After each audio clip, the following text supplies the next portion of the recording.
এলাকায় হাওর, চা বাগান এবং আমাদের এলাকায় অনেকগুলা স্পট রয়েছে পর্যটনের।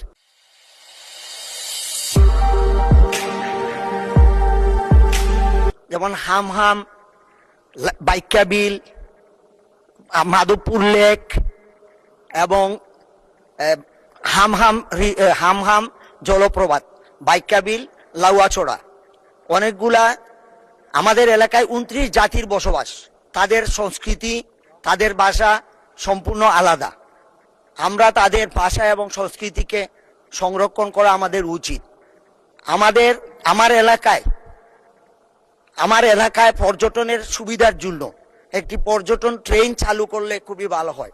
এবং সিলেট এলাকায় আখাউড়া থেকে সিলেট পর্যন্ত ট্রেন লাইন অত্যন্ত পুরাতন এবং অনেক সমস্যা। আমার মনে হয় যে কোনো সময় অ্যাক্সিডেন্ট হইতে পারে। এই বিষয়ে সরকারের পদক্ষেপ নেওয়া প্রয়োজন।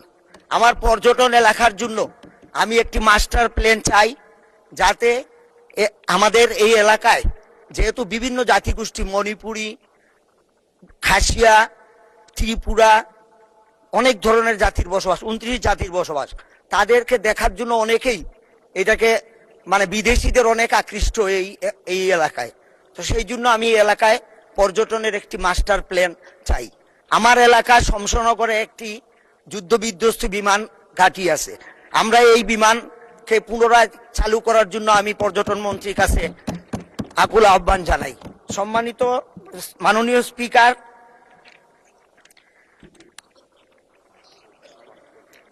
স্বাস্থ্য খাতের উন্নয়ন বিষয়টি অত্যন্ত জরুরি। পর্যটন হওয়ায় আমার শ্রীমঙ্গলে বর্তমানে 50 শয্যা বিশিষ্ট একটি হাসপাতাল আছে। এটাকে আমি 100 শয্যা বিশিষ্ট করতে চাই।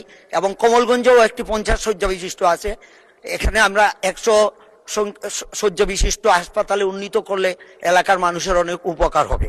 সম্মানিত মাননীয় স্পিকার, আমার এলাকায় শ্রীমঙ্গল থেকে শমশনগর, কমলগঞ্জ শমশনগর হয়ে চাতলা বর্ডার পর্যন্ত যে রাস্তাটা, এটা ছোট একটা রাস্তা। এটাকে যদি 4 লাইন বিশিষ্ট করা যায় তাহলে এই বিদেশ থেকে, ইন্ডিয়া থেকে যে রাস্তা দিয়া অনেক বাণিজ্য সুবিধা হবে।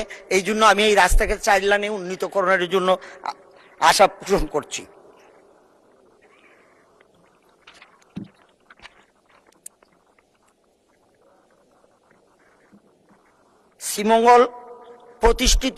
শ্রীমঙ্গলের একটি প্রতিষ্ঠিত দ্বিতীয় চা নিলাম কেন্দ্রটি পুনরায় চালু করার জন্য অনুরোধ করছি। কারণ ফেসিবাদের আমলে আমার এই এলাকায় চায়ের একটি নিলামের জায়গা ছিল, কিন্তু সেটাকে তারা খাটিয়ে চিটাগাঙে নিয়ে গেছে।